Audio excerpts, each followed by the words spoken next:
Hi everyone, कैसे हो आप सब। दोस्तों, ये एक क्वेश्चन है मटेरियल कॉस्टिंग का, और बहुत सारे स्टूडेंट को इस क्वेश्चन के अंदर डाउट है, और बहुत सारे स्टूडेंट ने मुझसे डाउट भी पूछा है। तो इसलिए मैं ये वीडियो बना रहा हूँ, क्योंकि ज़्यादातर स्टूडेंट का डाउट है, तो एक वीडियो के माध्यम से उस सभी स्टूडेंट के डाउट क्लियर कर देता हूँ जो इस क्वेश्चन को नहीं कर पाए हैं। मैंने पूरा मटेरियल चैप्टर कराया था, पूरे मटेरियल के सारे क्वेश्चन कराए थे पेड क्लास में। 50 क्वेश्चन, सिर्फ एक क्वेश्चन छूट गया था मेरे से, वो मैंने कहा भी था ऐसा हो सकता है कि कुछ क्वेश्चन छूट जाए।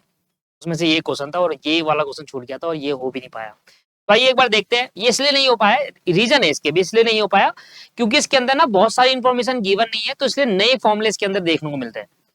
कुछ नए फॉर्मूले इसके अंदर आपको देखने को मिलेंगे। देखिए, पढ़ते क्वेश्चन क्या कहता है। कहता है flowing information is an inventory problem is available. कहता है एनुअल डिमांड आपको दे रखी है 8400 यूनिट, साल में हमारी इतनी डिमांड है। एक यूनिट का प्राइस आपको 2.4 दे रखा है। ऑर्डरिंग कॉस्ट आपको 4 रुपए दे रखी है, एक बार ऑर्डर करने पर 4 रुपए की कॉस्ट आती है। स्टोरेज कॉस्ट जो दे रखी है वो 2% दे रखी है, और इंटरेस्ट रेट आपको दे रखा है 10% पर एनम का। अच्छा, जो स्टोरेज कॉस्ट होती है उसको कैरिंग कॉस्ट कहते हैं, और ये 2% किस पर अप्लाई होता है, यह होता है प्राइस पर अप्लाई होता है। और लीड टाइम आपको दे रखा है। लीड टाइम का मतलब हो गया कितना समय लगता है, मतलब मिनिमम टाइम आपको पास गिवन है। अब आपको क्वेश्चन में क्या कह रहा है, कह रहा है भैया ईओक्यू निकाल लो, कह रहा है रीऑर्डर लेवल निकाल लो। अब रीऑर्डर लेवल के लिए हमें चाहिए मिनिमम टाइम, मैक्सिमम टाइम, ये सब मैक्सिमम यूसेज, ये सब चाहिए होता है। अभी ऐसा कोई भी डिटेल यहाँ पर नहीं है। तो ईओक्यू तो स्टूडेंट ने निकाल लिया होगा, बट कहानी आ जाती है ये कैसे निकाला जाए, और टोटल इन्वेंट्री कॉस्ट कैसे निकाली जाए। फिर ये जो इसके बाद कह रहा है how much does the total inventory cost. अब टोटल इन्वेंट्री कॉस्ट फिर से निकालो, अगर यूनिट प्राइस 2.4 की जगह पर क्या हो जाए, 5 रुपए हो जाए। अगर मैं प्राइस, परचेज प्राइस, एक यूनिट का परचेज प्राइस चेंज कर दू, 2.4 से 5 कर दू, तो अब मेरी इन्वेंट्री कॉस्ट क्या होगी, और इन्वेंट्री कॉस्ट होने पर मेरा क्या इंपैक्ट आया वो भी आपको बताना है। आइए सबसे पहले हम बात करते हैं ईओक्यू की। तो ईओक्यू निकालते हैं। क्वेश्चन नंबर हमारे पास है ये 24। क्वेश्चन नंबर 24 है। तो सबसे पहले हम करते हैं ईओक्यू का। आ, मुझे सबसे पहले ऑर्डरिंग कॉस्ट मुझे गिवन है, कैरिंग कॉस्ट कैलकुलेट करेंगे। सबसे पहले आप कैरिंग कॉस्ट,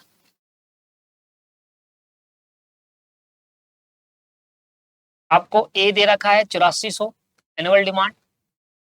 ऑर्डरिंग कॉस्ट आपको दे रखा है 4 रुपए पर ऑर्डर। कैरिंग कॉस्ट निकालने के लिए आपको क्या करना होगा, परचेज प्राइस में 2% निकालना होगा, क्योंकि ये 2% जो होता है वो इनबिल्ड इन्फॉर्मेशन होती है। 2% हमेशा परचेज प्राइस का होता है। तो परचेज प्राइस आपको दे रखिए 2.4, इसका 2% कैलकुलेट कर लो आप। सर जो इंटरेस्ट रेट दे रखा है इसका क्या करना है, सर इसका कुछ नहीं करना आपको।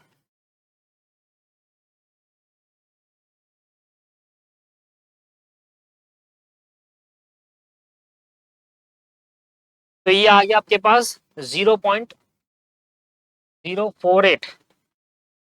ये आपके पास आ गया कैरिंग कॉस्ट, ये ऑर्डरिंग कॉस्ट है, और ये आपके पास 8400 एनुअल कॉस्ट है। तो आप ईओक्यू निकाल लो। सर ईओक्यू का फॉर्मूला होता है 2 AO, AO अपॉन में C एंड देन रूट। तो एनुअल कॉस्ट आपको, एनुअल डिमांड आपको दे रखी है 8400, ऑर्डरिंग कॉस्ट आपको 4 है, नीचे आपको दे रखा है 0.048। तो निकाल लो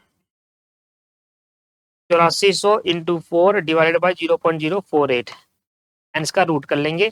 तो ये आपके पास आएगा 11,832, 11,000 ही 1183, 1183.22 कर देते हैं अप्रोक्स। 215 आ रहा था तो मैंने 22 कर दिया। तो ये आपकी सर क्या है, ये आपकी इकोनॉमिक ऑर्डर क्वांटिटी है। ये आपकी इकोनॉमिक ऑर्डर क्वांटिटी है। थोड़ा सा इसको 4 डेज तक ले लेते हैं, एक्यूरेट आंसर लाने के लिए मैं थोड़ा 4 डेज तक लेके चल रहा हूँ। तो 2159 ये आपकी इकोनॉमिक ऑर्डर क्वांटिटी आ गई ईओ की। तो सबसे पहले ईओ की तो आपके आ गया। अब ये सर ये क्या दे रखा है, वेरी ये आंसर को मत देखो, जो मैं आपको आंसर करा रहा हूँ वो देखो। तो ईओ क्यू आपका आ गया। पेपर में कई बार पूछ लिया जाता है ऐसा क्वेश्चन, तो ध्यान दे लो एक बार।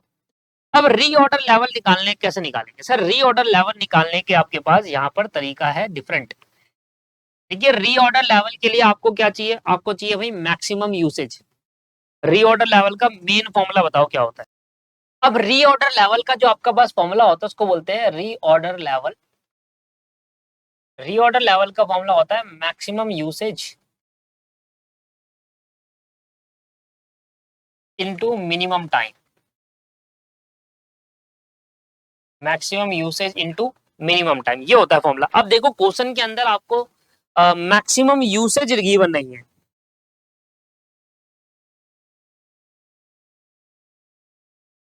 ठीक है, मैक्सिमम यूसेज हमें क्वेश्चन के अंदर गिवन है, इसलिए यहाँ पर ये प्रॉब्लम आती है कि रीऑर्डर लेवल निकाला कैसे जाए। सबसे पहले एक बात बताओ, रीऑर्डर लेवल होता क्या है? आप भूल गए होंगे, बता देता हूँ। रीऑर्डर लेवल का मतलब होता है कि हमें ऑर्डर कब प्लेस करना चाहिए, हमें ऑर्डर को कब प्लेस करना चाहिए, किस लेवल पर आने पर हमारी यूनिट कितनी बच जाए, जिस लेवल पे आने पर हमें ऑर्डर को अब प्लेस कर देना चाहिए। फॉर एग्जाम्पल, भाई मेरे पास 20 यूनिट है, अब मैंने ये करा कि जब मेरे पे ये 5 यूनिट आ जाएगी ना, 5 यूनिट तक आ जाएगा ना, 20 यूनिट में 15 बिक जाएगी या जो भी हो जाएगा, 5 तक जब आ जाएगी ना, तो 5 के बाद मैं ऑर्डर प्लेस कर दूंगा। और कितने का ऑर्डर प्लेस करूंगा वो ये बताता है आपको ईओक्यू 1183। भाई इतने का ऑर्डर प्लेस करूंगा, इतने का ऑर्डर प्लेस करूंगा, और कब करूंगा ये बताता है रीऑर्डर लेवल, कितने यूनिट आने पर करूंगा। अब मैक्सिमम यूसेज इसलिए कहा गया था, कितना आप मैक्सिमम यूज करोगे कम से कम समय में यूज कर लोगे, तो जो बच जाएगा उस पर्टिकुलर पीरियड पे आने पर तो आप ऑर्डर प्लेस कर देना। ऑर्डर कितने का देंगे, दैट इज ईओक्यू, कितने का ऑर्डर देंगे, इतने यूनिट का ऑर्डर देंगे एक बारी में, पर कब देंगे, दैट्स रीऑर्डर लेवल, राइट। इसलिए कहा देखो मैक्सिमम यूसेज क्वेश्चन में गिवन नहीं है, नो इन्फॉर्मेशन, इसलिए हम इस फॉर्मूले का यूज नहीं कर सकते, इसलिए हम इस फॉर्मूले का यूज नहीं कर सकते दोस्तों। तो हम क्वेश्चन में ये लिखेंगे, पेपर में अगर ये क्वेश्चन आ जाएगा तो क्या लिखेंगे, पेपर में लिखेंगे in order to calculate reorder level, in order to calculate reorder level we need maximum usage, but in question there is no information regarding maximum usage, so we use different formula to calculate reorder level, right? Since there is no information about the maximum or minimum usage, तो क्योंकि हमारे पास maximum minimum usage कितना है ये नहीं बता रखा, इसलिए हम क्या करेंगे, रीऑर्डर लेवल को निकालने का दूसरा फॉर्मूला यूज करेंगे।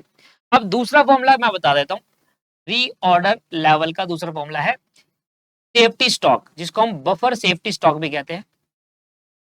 इसके बारे में भी समझाया था मैंने, मैं आपको अभी फिर से समझाऊं, कोई बात नहीं। देखो मैं एक क्वेश्चन करा रहा हूं और मुझे पता है भूल जा गया था, सारी चीजें भूल जाता है क्या होता है सेफ्टी स्टॉक, इसलिए मैं इस क्वेश्चन में साफ साफ समझाते हुए रहूंगा।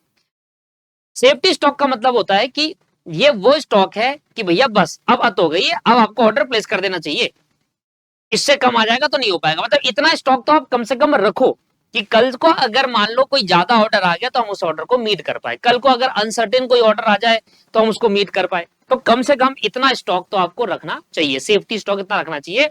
अगर आप सेफ्टी स्टॉक पे टच कर गए, इसका मतलब भैया सेफ्टी भी यूज होने वाला है, अब तो ऑर्डर प्लेस कर दो। इसलिए इस यूज कर रहे हैं इसका बफर स्टॉक लेवल का, कि हाँ भाई आपने एक तय करी थी यूनिट की, इतनी यूनिट आ जाएगा तो मैं ऑर्डर प्लेस करूंगा। अब वो तो पता नहीं चलेगा, क्यों, क्योंकि मैक्सिमम यूसेज क्वेश्चन में गिवन नहीं है। तो हम क्या करेंगे, सेफ्टी स्टॉक की हेल्प लेंगे। जब आप सेफ्टी स्टॉक पर भी टच कर जाओ तो अब टाइम आ गया कि भैया आप सबसे कम पे आ गए, आप तो सेफ्टी का यूज कर रहे हो, जो यूज करते हैं जब हम अनसर्टेन होता है, जब हमें ऑर्डर आ जाता है कोई ऐसा अनसर्टेन ऑर्डर जिसको मीट करना पाए, मीट करने के लिए हम यूज करते हैं, तो ये सेफ्टी के लिए रखते हैं हम। जब यहां पर भी आप आ जाओगे सेफ्टी स्टॉक पे, तब आपको ऑर्डर प्लेस कर देना चाहिए। तो इसका यूज हम कर रहे हैं रीऑर्डर लेवल के फॉर्मूले को निकालने के लिए, ठीक है जी। इसके बाद आता है safety stock plus normal, normal को एवरेज भी कहते हैं, average usage, normal average plus normal lead time. जो लीड टाइम आपको दे रखा है ना, इसको नॉर्मली एवरेज लीड टाइम कहते हैं। ये आपका एक फॉर्मूला बनता है रीऑर्डर लेवल निकालने के लिए। अब सबसे पहले मुझे नॉर्मल यूसेज नहीं गिवन है, कितना आप यूज कर रहे हो, मुझे नॉर्मल लीड टाइम नहीं गिवन है, मुझे गिवन क्या है, बफर सेफ्टी स्टॉक भी गिवन नहीं, सॉरी सॉरी सॉरी, मुझे बफर सेफ्टी स्टॉक गिवन नहीं है, मुझे ये भी गिवन नहीं है, तो मुझे सिर्फ ये पता है लीड टाइम कितना है। लीड टाइम मुझे क्वेश्चन के अंदर गिवन, ये देखो 1/2, मतलब महीने के हिसाब से दे रखा है, क्या दे रखा है, मंथली बेसिस पर डाटा दे रखा है। तो अब आपको ये, क्योंकि देखो लीड टाइम जब मंथली बेसिस पर है, हम इन दोनों को ईयरली बेसिस पर नहीं काउंट कर सकते, इसको भी आपको मंथली पे करना होगा। तो सबसे पहले काम करते हैं, सबसे पहले हम करते हैं कि नॉर्मल एवरेज यूसेज क्या होता है, कि नॉर्मली ऑन एन एवरेज आप कितना का यूज करते हो एक साल में, ये मतलब हुआ इसका, right.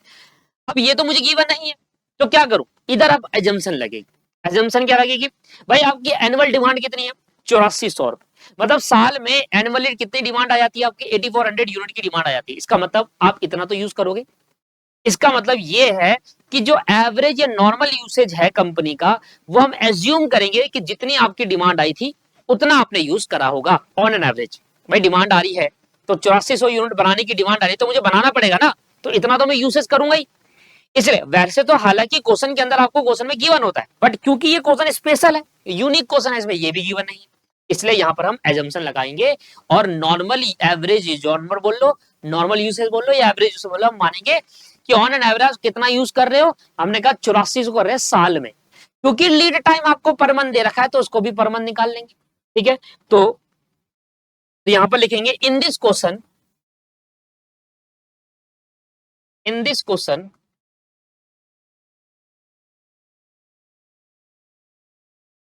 Average usage, average usage बोल लो या एवरेज स्टॉक लेवल क्या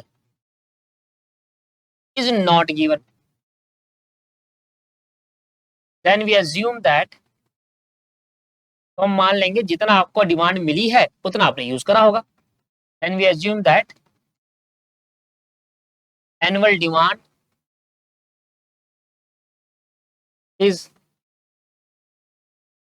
average stock level, annual demand को ही एवरेज स्टॉक लेवल कहेंगे। तो इसका मतलब मेरा एवरेज स्टॉक लेवल मुझे दे दिया, स्टॉक लेवल कह लो भाई, मैं फिर कह रहा हूँ एवरेज स्टॉक लेवल कह लो या एवरेज यूसेज कह लो, one of the same thing होता है 8400। पर ये 8400 क्योंकि पूरे साल का है इसलिए मैं इसको 12 से डिवाइड कर देता हूँ तो पर मंथ आ जाएगा मेरा, बात सही है। ठीक है, अब पर मंथ क्यों निकाल रहा हूँ, क्योंकि मुझे लीड टाइम महीने का दे रखा है और मैं यूनिट को सालाना नहीं लिख सकता, तो अगर लीड टाइम महीने का दे रखा है तो उसको सालाना नहीं ले सकते। ठीक है जी, तो इसलिए 8400 को 12 से डिवाइड करके और मंथली निकाल रहा हूँ, तो 700 यूनिट पर मंथ आप यूज कर रहे हो ऑन एन एवरेज। ठीक है सर, समझ में आ गई ये बात, तो 700 यूनिट पर मंथ हम यूज कर रहे हैं। ये आ गया सर, ये वाली पॉइंट आ गया, आपको ये मिल गया। ठीक है, अब आपको ये मिल गया, अब आपको क्या चाहिए, बफर स्टॉक चाहिए, तो आपको 700 यूनिट पर मंथ मिल गया, ये भी पर मंथ में आ गया। इसके बाद एक मिनट, प्लस पे लगा दिया, मल्टीप्लाई भाई, मल्टीप्लाई आएगा यहाँ पर, मल्टीप्लाई, प्लस थोड़ा ना आता हर जगह। नॉर्मल यूसेज को नॉर्मल लीड टाइम से, मैक्सिमम यूसेज को मैक्सिमम लीड टाइम से मल्टीप्लाई ही करते हैं हम। सॉरी दोस्तों, कॉल आ गया था। कहानी क्या है, कहानी यही है, तो सॉरी मल्टीप्लाई करना था, मैंने प्लस कर दिया। मल्टीप्लाई होता है हमेशा यूसेज को टाइम से मल्टीप्लाई करते हैं हर फॉर्मूले में। तो हमारे पास टाइम कितना दे रखा है 1/2 मंथ पर मंथ दे रखा था ना। अब समझ में आया कि मैंने यहाँ भी महीना लिया, यहाँ भी महीना लिया, क्लियर होगी चीजें, तो इसको मल्टीप्लाई कर दूंगा। अब कहानी क्या है कि मेरे भाई जो सेफ्टी स्टॉक है वो कितना है। अब सबसे बड़े बात समझिए कि सेफ्टी स्टॉक सालाना होगा या मंथली होगा, कभी ऐसा नहीं होगा। ना तो सेफ्टी स्टॉक सालाना होता है ना मंथली होता है। अब लॉजिक को समझना, लॉजिक क्या है कि भाई इतना स्टॉक सेफ्टी में रखो, अब वो सालाना थोड़ी ना होता है, वो सालाना, ये यूसेज थोड़ी ना है। यूसेज का मतलब है कि आपने सालाना कितना यूज करा, मंथली कितना यूज करा। सेफ्टी स्टॉक का मतलब क्या भाई, इतनी चीजें मैं अलग से सेफ रख रहा हूं। अब वो सालाना मंथली कभी काउंट नहीं किया जाता। आप ये समझो कि यार मेरे सालाना खर्चे कितने हैं, मेरी सालाना इनकम कितनी है, आप वो सालाना ये मंथली मेजर करोगे। पर जो सेविंग है आपके, जो सेविंग है उसको कभी ये बोलोगे कि ये सालाना सेविंग है, ये मंथली सेविंग है, आप ऐसे नहीं कहोगे। आप क्या कहोगे, ये मेरी टोटल इतनी सेविंग हो चुकी है, मेरी 10 सालों की सेविंग है, मेरी इतनी की सेविंग है। तो इस तरीके से आप सेविंग को कभी सालाना मंथली पे नहीं काउंट करते हम, क्योंकि सेविंग क्या होती है, इकट्ठी होती रहती है। सिमिलरली बफर स्टॉक क्या कहता है, बफर स्टॉक कहता है कि भैया इतनी सेफ यूनिट है आपके पास, इतनी सेफ यूनिट, मेरी समझो, मेरी बात समझो, वो इनकम वाली छोड़ दो, सेविंग वाला छोड़ दो, मेरी बात समझो। आप ना एक मिठाई का डब्बा लेकर आए, पहले मैं आप देखो कॉस्टिंग में आपको जब भी पढ़ाया मैं आपको डिटेल लॉजिक दिया है, बिना लॉजिक के मैंने कुछ नहीं कहा आपको, मैं आपको इसका भी लॉजिक दे रहा हूँ। ये सालाना मंथली नहीं होता। आप एक मिठाई का डब्बा लाए, उसमें 12 रसगुल्ले थे, अब जो आपको पसंद है वो ली। अब आपने कहा यार 12 रसगुल्ले है, तो इसमें से क्या करता हूँ, 2 रसगुल्ले बचा देता हूँ सेफ्टी के लिए। ठीक है, अब आप क्या करते हो, हर महीने मिठाई का डब्बा लाते हो और 2 रसगुल्ले सेफ्टी के लिए बचा देते हो। अब आपने जो 2 रसगुल्ले आपने सेफ्टी के लिए बचा रखे, इस महीने मिठाई का डब्बा लाए तो आपने 10 रसगुल्ले थे, आपने वो खा लिया महीने भर। तो हम कहेंगे भैया आपके एक महीने की रसगुल्ले की यूसेज कितनी है, 10। ठीक है, अगले महीने रसगुल्ले लेकर आए, फिर अगले महीने आपने सेफ्टी का कोई स्टॉक नहीं रखा क्योंकि पहले से 2 रसगुल्ले आपके पास पड़े हुए हैं। बात समझ में आगे नहीं आगे? पहले अब क्यों रखोगे भाई, 2 रखे तो है, अगर कोई घर में आ गया तो रसगुल्ले खाने उन दोनों से दे दूंगा, तो है तो। अब अगले महीने रसगुल्ले का डब्बा है, फिर आप खा गए, फिर अगले महीने लाए, तब तक जब तक वो सेफ्टी स्टॉक खत्म नहीं होगा दोबारा सेफ्टी स्टॉक में थोड़ा रखूंगा यार। एक बार जो मैंने इस यूनिट को सेफ जगह पर रख दी कि हाँ ये अर्जेंसी में यूज करूंगा, तो वो वही रहेगा, बार बार थोड़ा उसके अंदर डालूंगा मैं, एक बार रखिए। तो सिमिलरली सेफ्टी स्टॉक वो होता है। तो सेफ्टी स्टॉक का मतलब वो यूनिट जो आपने सेफ्टी में रखी है, कभी अर्जेंसी आई तो उसका यूज करूंगा, नहीं आई तो ऐसे पड़ा रहेगा। जैसे कि रिजर्व होता है अकाउंट में, क्या होता है रिजर्व, जब आप कुछ पैसा प्रॉफिट में से निकालकर सेव कर लेते हो तो वो क्या बार बार करते हो, नहीं सर, जब यूज करते हैं तो दोबारा निकालते हैं, और जब यूज नहीं होगा तो वहीं पड़ा रहता है ना, तो समझ, वो कभी सालाना वगैरह नहीं होता। तो क्या होता है, हाँ भाई इतना अभी तक सेव हो चुका है, इसलिए बफर स्टॉक कभी ईयरली और मंथली नहीं होगा। बात समझ में आ गई? ये तो हो गया भाई, मैंने कितना यूज करा, सालाना कितना यूसेज है, मंथली कितना यूज है, इसलिए होता है। लीड टाइम भी मंथली सालाना हो सकता है, पर बफर स्टॉक कभी नहीं होता, वो तो वो सेफ्टी यूनिट है जो आपने आराम से सेफ रखा है। अब बफर स्टॉक निकालने का फॉर्मूला सीखो, बफर या फिर safety stock.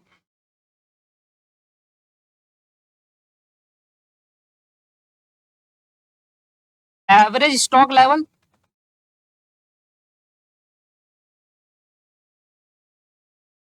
Plus half of EOQ, average stock level plus half of EOQ, average stock level plus half of EOQ, plus नहीं minus, average stock level minus half of EOQ, ये होता है buffer stock निकालने का formula. अब आपके पास दोनों चीज, एवरेज स्टॉक लेवल कितना है सर, 700, ओ ये ईयरली लेंगे, टोटल एवरेज स्टॉक लेवल हमारा क्या है, 8400 पूरे साल का। अच्छा ईओक्यू कितना है आपके पास, ईओक्यू आपके पास कितना है सर, ईओक्यू है 1183.2159, 1183.2159।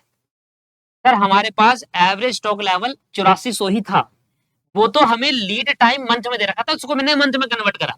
तो कभी भी कहीं पर एवरेज स्टॉक लेवल डालोगे आप 8400 ही डालोगे, वो तो मैंने नीड के हिसाब से उसको मंथली कन्वर्ट करा। अगर वो मंथ में नहीं दिया होता, वो सीधा हाफ लिखा होता, पर मंथ नहीं लिखा होता, मैं 8400 ही लिखता वहां पर, क्योंकि वहां पर मंथ बोला था इसलिए मैंने 8400 को पर मंथ में करा। तो ऑन एन एवरेज में नॉर्मल यूसेज कितना है मेरा ईयरली, भाई 8400 है, तो इस बेसिस पर आपका निकाला जाएगा। देखो कैसे, 8400 ये आ गया आपके पास, इसका कर दो आप हाफ, 1183.2159 डिवाइडेड बाई 2, क्या देगा 591.6079, 8400 से कर दो माइनस, क्या देगा 7808.3920, ये आ गया आपके पास बफर स्टॉक। मतलब इतना स्टॉक आप सेफ्टी में रखोगे, यहां डाल दो इसको बफर स्टॉक। क्या था वो, 7808.39.3920, 7808.3920, इसको सॉल्व कर लो, 700 डिवाइड बाई 2 350, और इस तरीके से उसको जोड़ दो, 7808.3920, क्या जाएगा 8158.392, ये आपके पास आ गया रीऑर्डर लेवल, ये आपके पास रीऑर्डर लेवल आ गया। अब टोटल इन्वेंट्री कॉस्ट कैसे निकालेंगे सर, अब तो छोटा छोटा है, टोटल इन्वेंट्री कॉस्ट जल्दी से निकाल sir, total inventory cost, total inventory cost direct निकालते हैं, टोटल इन्वेंट्री कॉस्ट डायरेक्ट निकाल लोगे, कैसे निकालोगे, 2 into A into O into C, 2 into A 8400 annual demand, ordering cost 4 है और ये है 0.048 कैरिंग कॉस्ट, मल्टीप्लाई कर लो, रूट कर, 8400 into 2 into 4 into 0.048, and then इसका बाद रूट करेंगे, 8400 into 2 into 4 to 0.048, गलत गलत आ रहा लग रहा है, सही तो आ रहा है, टोटल इन्वेंट्री कॉस्ट तो ना बोलते हैं इसको, सही आ रहा है, बिल्कुल सही है, इसको बोलते हैं total carrying and ordering cost, ये होता है total carrying and ordering cost. कितना आया था 56.79, ये आ गया total ordering and carrying cost. अब टोटल परचेज कॉस्ट निकालो। Sir ordering and carrying cost का फॉर्मूला इकट्ठा, परचेज कॉस्ट निकाल लो।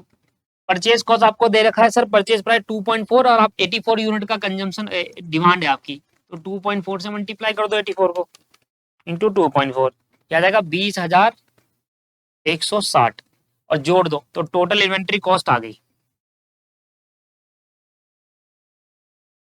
टोटल इन्वेंट्री कॉस्ट आपको देखने को मिल रही है 2160 प्लस 56.79,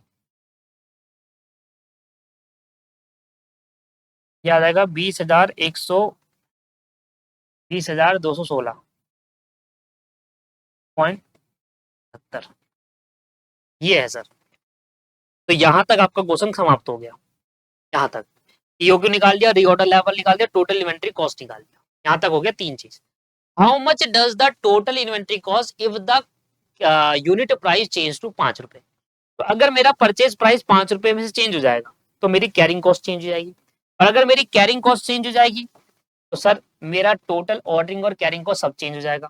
तो आइए जरा निकालेंगे, सबसे पहले परचेज प्राइस बोलो। परचेज प्राइस मेरा हो गया 5, तो अब carrying cost 2% of purchase price होता है, 5 का 2%, 5 का 2% ये आ जाएगा 0.10। अभी मेरी कैरिंग कॉस्ट आ गया, ये मेरा परचेज प्राइस है, तो पहले परचेज कॉस्ट निकाल लो। परचेज कॉस्ट बोले तो 8400 यूनिट है और इस बार एक यूनिट 5 रुपए की है, तो ये मेरा परचेज कॉस्ट आ गया 8400 इंटू 5, 42,000। ठीक है सर, ऑर्डरिंग कॉस्ट निकाल लो। ऑर्डरिंग कॉस्ट में आपको देखना होगा नंबर्स ऑफ ऑर्डर, तो 8400 यूनिट आप टोटल ऑर्डर करना है, और एक बारी में आप कितने का ऑर्डर प्लेस करते हो, ये रहा सर 1183.219 1183.2159। देखो आपको टोटल यूनिट मंगानी है 8400, एक बारी में आप इतना यूनिट करते हैं, ये आ गया नंबर ऑफ ऑर्डर, और एक ऑर्डर प्लेस करने पे 4 रुपए की कॉस्ट आती है। 1183.2159 और मल्टीप्लाई बाय 4, यह आ जाएगा 28.39।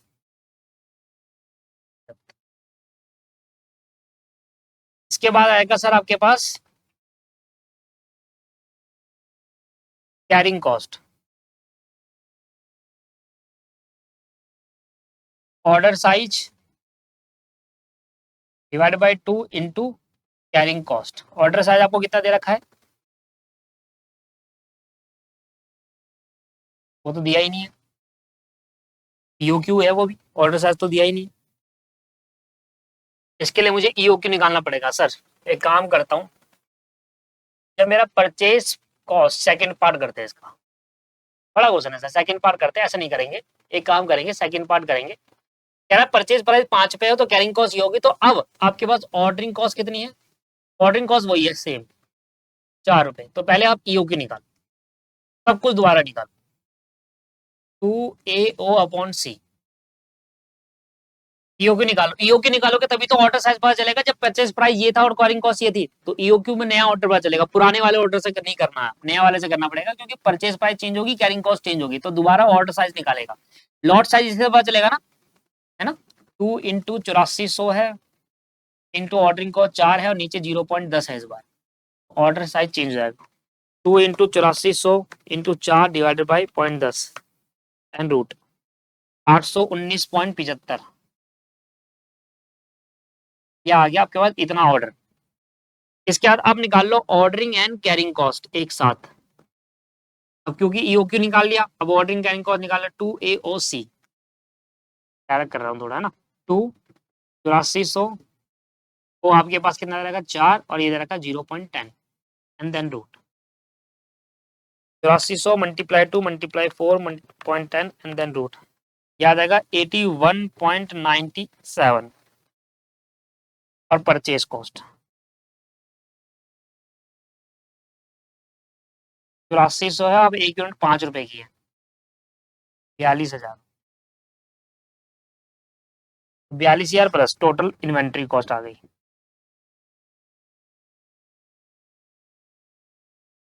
जोड़ लो 42,000 प्लस 81.97,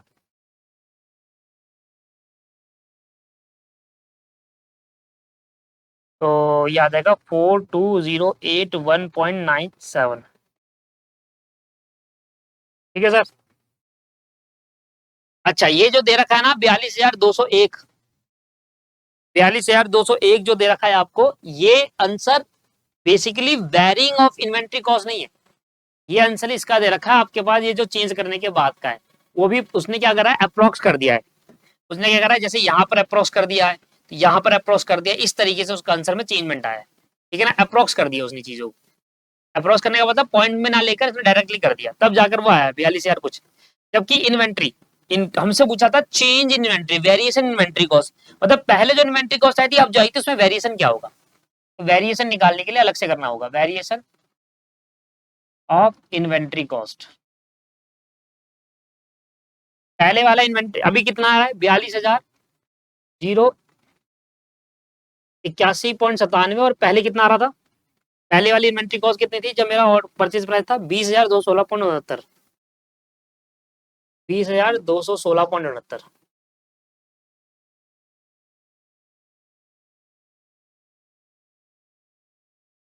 आपका आंसर है 21,865.18, ये आपका आंसर। तो ये जो आंसर दे रखा है आपको, ये जो आंसर दे रखा है ये वेरिएशन नहीं है, ये इसका टोटल इन्वेंट्री कॉस्ट है जब प्राइस 5 हो गया था, ये है उसका आंसर है, अप्रोक्स करके पॉइंट से हटाकर। ठीक है, ज्यादा फर्क नहीं पड़ेगा। बट जो वेरिंग कॉस्ट है वो ये है कि वेरिंग कॉस्ट का मतलब क्या है, वेरिएशन क्या है इन्वेंट्री कॉस्ट का, जो पहली इन्वेंट्री कॉस्ट थी और जो बाद की इन्वेंट्री कॉस्ट है उन दोनों में वेरिएशन कितना आया। पहली इन्वेंट्री कॉस्ट थी 20,216, बाद की है 42,081, दोनों में वेरिएशन आया 21,000 है, तो ये आपका मेन आंसर है इसका। ठीक है सर, ये आपका मेन आंसर है। तो इस तरीके से इतना बड़ा क्वेश्चन था ये। तो पहले हमने इस बेसिस पे काम करा, इसमें कुछ नए फॉर्मूले थे, अब ये वाला फॉर्मूला हम यूज नहीं कर, इसके नोट देकर आना है। Since there is no information of maximum usage test, then we will take a different formula to calculate reorder level, that's buffer safety stock normal usage into normal lead time। Buffer stock निकालने का formula ये रहा, इससे हमने क्या निकाला, वो निकाला, उससे एजम्पशन। तो इस तरीके से ये था पूरा क्वेश्चन, क्या आपको समझ में आ गया। अब देखिए सर स्टडी मटेरियल ने क्या करा हुआ है, स्टडी मैट ने सर आपका आंसर दिया है 42,201, ये आंसर है। अगर आपको ये आंसर एग्जैक्टली सेम लेकर आना है तो आपको एक काम करना है, क्या काम करना है, और होना भी सही वही चाहिए। देखिए अलग अलग बुक में ना डिफरेंट वे ऑफ सोल्यूशन दिया हुआ है, अलग अलग बुक में अलग अलग तरीके के सोल्यूशन दिए। अभी जो मैंने आपको सोल्यूशन बताया वो डिफरेंट ऑथर्स की बुक में जो कहते हैं कि इस तरीके से करना चाहिए, वैसे सोल्यूशन तो उसको कहीं नहीं मिलेगा, आपको किसी बुक में नहीं मिलेगा, बट अलग अलग ऑथर्स अपनी अपनी कुछ राय रखते हैं, उस हिसाब से सोल्यूशन बनाते हैं। अब मैंने क्या करा था, मैंने यहाँ पर स्टोरेज कॉस्ट को 2% डायरेक्टली प्राइस में जोड़ दिया था, 2.4 इंटू 2%। अभी मेरा आंसर क्या आया था, लगभग मेरा आंसर आया था 42,089 समथिंग आया था। जो मेरा टोटल, मैंने कह रहा था ना कि ये चेंज इन इन्वेंट्री नहीं है, बेसिकली ये जो नया आपसे बोल रहा है ना कि टोटल इन्वेंट्री कॉस्ट निकालो, टोटल इन्वेंट्री कॉस्ट निकालो, अगर प्राइस मेरा 5 रुपए होता है तो ये उसकी है, तो ये वेरिएशन ऑफ इन्वेंट्री का आंसर नहीं है, ये आंसर है इसका total inventory cost if purchase price is 5 rupees. तो 42,201 आया, तो मेरा कितना आया था 42,079, 42,089 आया था। अगर आप एग्जैक्टली आंसर लेना चाहते हैं ना, बिल्कुल एग्जैक्टली 201 लाना चाहते हैं, तो हमारा स्टडी मटेरियल क्या था, देखिए हमें अपने स्टडी मेट से कराना चाहिए। मैं डायरेक्टली पहले वो नहीं कराया जानबूझकर, क्योंकि मुझे आपको पहले कौन सा समझाना था, मुझे इंटरेस्ट से आपको कोई कंफ्यूज नहीं करना था। हमारा स्टडी मटेरियल कहता है कि देखिए जब आप टोटल कैरिंग कॉस्ट निकालते हैं तो टोटल कैरिंग कॉस्ट के अंदर 3 चीजें जुड़ती है। क्या क्या जुड़ती है मैं आपको लिखवा के बता देता हूँ। सबसे पहले तो कैरिंग कॉस्ट का परसेंटेज जो आपको दे रखा है 2%। इसके बाद अगर आपका इंटरेस्ट रेट दे रखा है उसका परसेंटेज 10%। बेसिकली ये कौन से स्टडी मैट में दे रखा है, ये सीएमए के स्टडी मैट में नहीं सर, ये सीए के स्टडी मैट में देगी। एक होगा ऑब्सोलेंस रेट, ऑब्सोलेंस रेट आपको दे रखा है, हमारे स्टडी मैट में तो कभी बात ही नहीं करी इस चीज की। सीए के स्टडी मैट में कहता है कि ऑप्शनल रेट मान लो अगर कुछ दे रखा है, जैसे कि अभी तो नील है, इन तीनों को जोड़ोगे तब जाके कैरिंग कॉस्ट की रेट आई। कैरिंग कॉस्ट की एक्चुअल परसेंटेज आएगी इन तीनों को जोड़ने के बाद। अब सीए का कॉस्टिंग का स्टडी मटेरियल देखिए, क्योंकि देखिए एज अ कॉस्टिंग टीचर मुझे सारे स्टडी मैटर को ध्यान से देखना पड़ता है। सीएमए के स्टडी मैट पे अंदर कहता है कि जी कोरिंग कैरिंग कॉस्ट जो है ना 2% वही आपको लेनी है। तो मैंने जो आपको क्वेश्चन कराया है वो 2% के हिसाब से कराया डायरेक्टली जाकर यहां से यहां।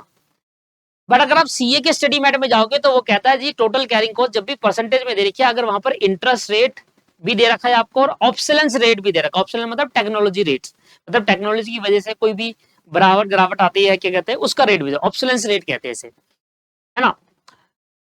तो अगर ये तीन रेट आपको क्वेश्चन में गिवन होंगे, पेपर में आ सकता है इसलिए मैं आपको बता रहा हूं, अगर ये तीन रेट क्वेश्चन में गिवन होंगे तो इन तीनों रेट को जोड़कर टोटल रेट आए। ये वाला क्वेश्चन जो है, ये वाला क्वेश्चन कैसे करा हुआ है, ये जो 42,201 आया है बेसिकली ये इन्वेंट्री कॉस्ट है। पहली बात तो ये है नहीं, ये इन्वेंट्री कॉस्ट है किसकी, सेकंड वाले क्वेश्चन का आंसर है 42,201, एग्जैक्टली सेम आएगा। अगर आप कैरिंग कॉस्ट की परसेंटेज और इंटरेस्ट रेट की परसेंट को जोड़ देते हो तो ये 12% बन जाएगा। ऑप्शंस तो दिया नहीं, अगर पेपर में आएगा तो तीनों को जोड़कर लिख देना इतना, 12% आ गया। अब ये आपकी कैरिंग कॉस्ट हो गई। अब पूरा क्वेश्चन आप 12% के हिसाब से सॉल्व कर दो, आपका आंसर 42,201 आता है। देखो मैंने सॉल्व करके दिखाया है इसलिए मैं आपको ये बता रहा हूं। इसलिए मैंने आपको पहला तरीका बताया कि विदाउट इंटरेस्ट रेट और दूसरा तरीका बताया विद इंटरेस्ट रेट। तो कैरिंग कॉस्ट निकालते वक्त पेपर में क्या करना है सर, इंटरेस्ट रेट जोड़ना ही जो हमें बस ये बताओ, पेपर के अंदर अगर इंटरेस्ट रेट आएगा वो कैरिंग कॉस्ट में जाकर जोड़ देना, ये करना है आपको पेपर में। तो कैरिंग कॉस्ट में जाकर क्या कर देना, उसको जोड़ देना। मतलब अगर आपका 2% दे रखा है, फिर कह रहा है इंटरेस्ट रेट पर एनम भी दे रखा है, इन सबको जोड़ने के बाद टोटल 12% आपका कैरिंग कॉस्ट माना जाएगा और उसको अप्लाई करना है आपको किसमें, यूनिट प्राइस पर। तो आइए मैंने पूरा क्वेश्चन दोबारा करा है और क्या करते हुए करा है, 12% लेते हुए करा है और देखना एग्जैक्टली 201 आ जाएगा आपका आंसर।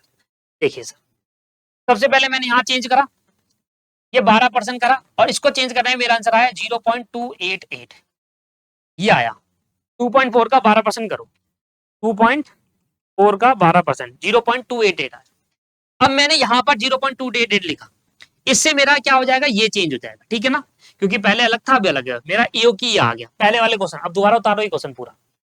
यहां पर कहीं पर चेंजमेंट नहीं है एक जगह सर ये चेंज हो गया। सर कैसे चेंज हुआ, क्योंकि ये निकाला था ईओक्यू की हेल्प से, जब ईओक्यू चेंज हो गया तो ये भी चेंज हो गया। सर ईओक्यू क्या था, पहले कुछ और था, 1183 था, अब 483 है, तो ये कर दिया मैंने। देखो ईओक्यू वाला लिया 483, ये लेने के बाद 241 करके ये आया, तो मेरे पे आ गया बफर स्टॉक लेवल और ये मैंने यहाँ पर पुट कर दिया। सारा क्वेश्चन सेम है, ईओ की वजह से जहां इंपैक्ट पड़ रहा है वहां, तो ये मेरा आ गया बफर स्टॉक लेवल। अब यहां से मेरा टोटल कैरिंग कॉस्ट आ जाता हूँ, कैरिंग और ऑर्डरिंग कॉस्ट भी चेंज हो जाएगी, क्योंकि यहाँ पर कैरिंग कॉस्ट मेरा 12% था वो जो कि ये आया, इससे मेरी कैरिंग कॉस्ट आ गई है और परचेज कॉस्ट तो वही है, इन दोनों को जोड़कर ये आ गया मेरा। अब जो मेरा नया आंसर आया वो ये। इसके बाद अब जब मेरा प्राइस चेंज हुआ, जब मेरा 5 रुपया प्राइस हुआ तो मेरा 12% निकालेंगे तो 0.60 आया था, पहले 0.10 था। 0.60 के हिसाब से निकालूंगा तो मेरी जो ईओक्यू आएगी वो 335 आएगी, और इस 33 ईओक्यू की हेल्प से जब मैं ऑर्डरिंग और कैरिंग कॉस्ट निकालूंगा तो मेरा 201 आएगा, और यहाँ पर 5 के हिसाब से 42,000 आया था, 42,000 प्लस 201, 42,201 एग्जैक्ट आंसर आएगा आपका। सर पेपर में क्या करना है, अगर पेपर में आएगा, पेपर में याला करना है सर जो एग्जैक्ट आंसर है, क्योंकि किसी क्वेश्चन में सीएमए स्टडी मैट में इंटरेस्ट रेट को इग्नोर कर रहा है, किसी क्वेश्चन में ले रहा है, तो ये बड़ी कंफ्यूजन सी है। इसलिए पेपर में अगर ये क्वेश्चन है, क्योंकि एक स्पेशल यूनिक क्वेश्चन था, तो आपको इसी तरीके से उतारना है। और हालांकि अगर कहीं पर भी कैरिंग कॉस्ट आएगा और कैरिंग कॉस्ट की परसेंटेज दे रखी है, इंटरेस्ट रेट की परसेंटेज दे रखी है, ऑप्शलेंस रेट भी दे रखा है, तो इन तीनों को जोड़कर कैरिंग कॉस्ट की परसेंटेज बनेगी, यही एप्लीकेबल होगा आगे जाकर, मतलब यही आपको अप्लाई करना है, ठीक है सर। तो मेरा एग्जैक्टली आपका आंसर लिया है 42,201 जो उसमें दे रखा है, और ये इस तरीके से वेरिएशन ऑफ इन्वेंटरी, ये तो बिल्कुल है, ये इसका आंसर तो दिया ही नहीं था, आंसर वो एक्चुअली 42,201 किसका था, वो जो नया आपका परचेज प्राइस था उसका टोटल कैरिंग कॉस्ट का आंसर था 42,200। आ गया ना पूरा करेक्ट। आप अपने हैंड से एक बार सॉल्व कर लो, अपने हैंड से एक बार सॉल्व कर लो और 12% लेके कर लेना इस बार, क्योंकि interest rate carrying cost percentage पे जोड़ देना। अब पूरा क्वेश्चन सॉल्व करना, आपका आंसर एग्जैक्टली आएगा। ये था भाई एंड क्वेश्चन, तो मैंने दोनों वे में करा दिया आपको, without interest rate, with interest rate. तो आपको जो एप्लीकेबल रखना है अपने एग्जाम में जो करना है वो विद इंटरेस्ट रेट वाला करना है, कैरिंग कॉस्ट में इंटरेस्ट रेट जोड़कर कराना है। देखिए मेरा पर्पस दोनों कराना है आपको, कौन सा बुक कौन फॉलो कर रही है, कौन सी बुक क्या फॉलो कर रही है, दोनों करा दिया। और मैंने आपको एक कंक्लूजन भी दे दिया कि पेपर में करना क्या है। पेपर में आपको इंटरेस्ट रेट जोड़ देना है कैरिंग कॉस्ट में, और अगर एब्सोलेंस रेट भी आएगा वो भी जोड़ देना है, तीनों को जोड़ने के बाद कैरिंग कॉस्ट बनेगा, फिर वो आगे जाकर क्वेश्चन वैसे सोल्व। होप आपको समझ में आ गया। Have a nice day, bye bye, take care, thank you.